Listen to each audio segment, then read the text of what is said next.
everyone, and welcome to Prime Cut, Default Prime's weekly video game news roundup. I'm your host, Steven Snake Lindsay, and apparently the video we had running on our green screen has just been blocked by SOPA, and oh, my shirt has as well, because it has copyright images and we can't show any of that's on it because, you know, it's the law. Okay, but seriously, I know all of you are probably tired of hearing about SOPA, so let's just get to what we're going to be covering in this week's broadcast.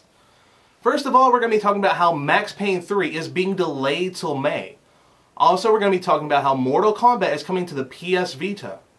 Also, in the latest Street Fighter X Tekken trailer, we get a peek at 6 new playable characters that are going to be in the game. And lastly, we're going to talk about how Bioshock Infinte is having a 1999 mode. Terra, or as some might know it as, the Exiled Realm of Abora, is a game that I've been told brings the sexy back to elves. Wait, elves haven't been sexy? Better not tell my dark elf that. For the longest time, this game was only available in South Korea, but we over here in America and Europe can get it finally on May 1st and 3rd, respectively. Now, for those that don't know, Terra is an MMORPG that puts you in the role of insert race and class here, who must fight off the evil Argons, which are a metallic race from the underworld who are on a mission to wake the Titans so they can destroy Terra. I guess this means that Hades is up to his old tricks again and we gotta get Hercules to save the day. One can count that anytime a game is delayed, there'll be a certain outcry from fans.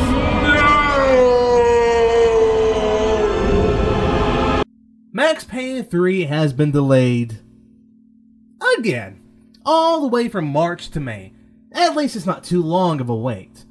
For those with the 360 or PS3, or at least planning on getting it on those consoles, you can get your hands on it on May 15th, while in Europe you can get it on May 18th. Now those with PC will have to wait a little bit longer as it'll come out on May 29th in America and June 1st in Europe. Hey, at least it wasn't revealed that it was coming out next year. You know, like all those previous times. Do you remember that game a few years back called Super Mario Bros. Crossover? You know, that Flash game that lets you play the entire original Super Mario Bros. Game, but allows you to play through as other well-known NES characters. Well, if you haven't, go do it now. I can wait. Done? Good. Version 2.0 of the game is coming soon, as within the next few months, and a lot has been added to the game. This includes new visual styles on levels, such as being recreated in Super Mario Bros. 3, new character visualizations to represent these changes in the level, and also new characters. Currently confirmed new characters are just Luigi and Bass. Or is it Bass? You know, it's pronounced as Bass in Mega Man 8, so let's go with that. And also Dr. Light sounds like Elmer Fudd. Something this powerful must not fall into the hands of evil. But I know that some of the observant people out there might be saying, "But Snake, I see Proto Man in this video and he wasn't in the previous one." Well, observant one, Proto Man, just like Zero Suit Samus, Darkling, Dark Samus, and others in the video, are different skins for previous characters. Exploding Rabbit behind SMB Crossover has stated that they want skins to not just be different looks for the characters, but they want those skins to have unique abilities. So, in a way, it's like having a new character, but not really. Moving from one Flash fan project to another, Abobo's Big Adventure puts you in the shoes of Abobo as he travels across many 8-bit NES lands to find his son, Abo Boy. Guess naming isn't really Abobo's strongest thing. No, that would be kicking ass. This game has been in production since 2002, which is quite a bit of time actually. Personally, I must say that the very first stage, which is set in the Double Dragon streets, is probably one of the only bad portions of the game I've experienced so far. It's horrible by no means, but when you're punching guys in the face, it's annoying that they can break out of your combos and knock you down. Besides that, each stage is very varied, starting from a brawler to an underwater shooter of sorts, and then to a Zelda game. So if you don't like a stage, don't worry, it'll change up soon enough. Now, if the only thing holding you back from getting a PlayStation Vita was a game that featured a lot of yelling of the phrases, you know, get over here, or finish him, then your woes have been answered. And also, those were very specific requests for getting a PS Vita. Mortal Kombat has been revealed to be coming to the PlayStation Vita, and with that, Kratos will be coming as a playable character as well. This handheld version is slated to feature new gameplay mechanics and contain exclusive content, as well as the return of the Challenge Tower and Tag Team. There's no firm release date, but we'll let you know as soon as we learn. A Monday has passed, and you know what that means for SSX. It's Uber Monday! Yeah! This time it features Zoe Payne and her Uber move, Pummel Me. Though, please, don't pummel me. I'm really fragile. For those that are new, this is a series of videos that we posted every Monday till the release of the game on February 28th. Also, while on the subject of Zoe, if you pre-order from Best Buy, you'll get an exclusive board that comes with a little perk. Who cares about pre-orders? Not me! It seems it was only a few months ago that we first heard about Shank 2 being in the works. We now know the exact day that you can begin shanking some newer people for your quest for revenge. If you have a PlayStation 3 or PC, you'll be able to get it on February 7th, but if you have a 360, you'll have to wait an extra day and get it on the 8th. The sequel is currently planning to fix some of the problems that critics had with the original, which is primarily the controls, and should also be adding a horde mode style of multiplayer game.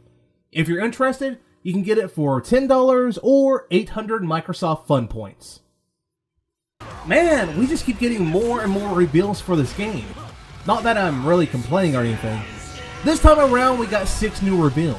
The 3 on the Street Fighter side are Vega, Balrog, and Jury, while on the Tekken side are Paul, Law, and Xiao Yu. Interestingly enough though, post-credits for the video reveal that the PS Vita version of the game is in development, which we've known about since E3 because they were on the stage playing the game, so I don't know why that needed to be restated. During this though, we do get to see Toro, the PlayStation Cat, in action, as well as getting to see 2 exclusive characters for the PS Vita that only appear in silhouettes. Now, who could these 2 be? Now, one looks like Mega Man, or maybe even Frank West in Mega Man's outfit, and the other one looks like... oh my god. Could it be Pac-Man? Well, let's think of some Pac-Man opening taunts. Bring it on and you'll get chomped. Oh, or I don't need no power pellets to beat you. You know, maybe post your ideas in the comments below. And whoever has the funniest comment, well, they win YouTube cred. What's YouTube cred? One of the big revealed games for the 3DS when it was first announced at E3 2 years back is coming bundled with an accessory that many of us are likely going to be questioning why we even need it. Kid Icarus Uprising is coming bundled with a stand for your 3DS. Why? Because using your hands on a table for a stand is just too hard. The latest installment in the Kingdom Hearts series, Kingdom Hearts Dream Drop Distance, had a series of very short videos released last week. All of them show off the game in action. All in Traverse Town. Nowhere else. You know, except for that very last video which features the ARG stuff involving some of the Dream Eaters. And, oh no, Sora's attacking a panda! He better watch out or the Popo will be after him for an attack an endangered species. Okay, that was a stupid joke. Let's just move on. It was last week that I made some outrageous comment that it would have been a lot better if the Operation Raccoon City trailer revealed featured some actual gameplay over CG. Not even a day later after finishing my video, Capcom goes and releases a multiplayer trailer which features gameplay. What way to make me look like a jerk, you dirty, dirty game developer, you.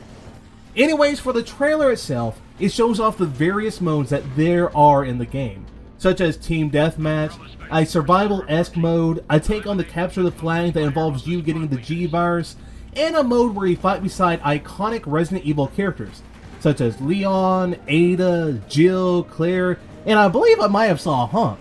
it's always about the honk. Oh yeah. Not exactly the newest modes out there, but they are a Resident Evil take on the modes. Also, maybe Leon will finally find some love with a zombie. So we've likely heard this little idiom or monologue by someone, sometime, somewhere. Games nowadays are just so easy with their checkpoints, automatic killing, and hand-holding. And also, why do they have so many buttons? Back in my day, we had a joystick and a red button to press, and that's all we had to do. Okay, so the second half is kind of slightly made up, but the guys at Irrational have come up with a new mode for the game called 1999 mode. Why 1999? Well, the reason is, in whole, I'm an old school gamer. We wanted to make sure we were taking into account the playstyles of gamers like me. So we went straight to the horse's mouth by asking them on our website a series of questions about how they play our games. 94.6% of respondents indicated that upgrade choices enhanced their Bioshock gameplay experience. However, 56.8% indicated that being required to make permanent decisions about their character would have made the game even better. It shall also be offering the elusive game over screen.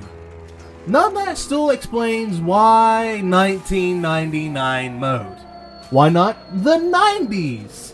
Well, perhaps it's because a certain game by Irrational Games came out that year. Just maybe that's the reason. Now, I would have mentioned this at the beginning of the broadcast, but this news is breaking at this moment. And when the video is put up, it's technically going to be late. And also, I didn't feel like sitting up my green screen and sit downstairs again. After many teases that have been happening through viral videos, we now have a solid trailer that tells us that, indeed, Resident Evil 6 is in the making, and it should be coming out November 20th of this year. Currently, we know that we'll be able to play as Leon and Chris, and each of these characters will be set in different scenarios. Leon will be in DC, as shown in the beginning of the trailer, and will likely involve him having to kill the now infected president and this woman who keeps blaming herself for all of this happening. Chris, on the other hand, is set in China and must take care of some BOWs and terrorists, which seems like it'll be a little faster than Leon's scenario. Lastly, there's apparently a new lead character who's a mercenary and his blood holds the cure to the whole zombie outbreak. There's always got to be one. Oh, and it's just speculation, but that girl right there sorta looks and sounds like Ashley. Yep, no idea if it's true or not. Also no idea if this game is going to be a survival horror game like it was in the old times, or an action game with monsters in it that go boogie woogie woogie. Actually, I really don't care either way, as long as it's good. And with that, that brings us to the end of this week's broadcast. For the latest in gaming news, visit and bookmark our website, defaultprime.com. Also, subscribe to our YouTube for our weekly news broadcast and our reviews and previews. Till next time, gamers!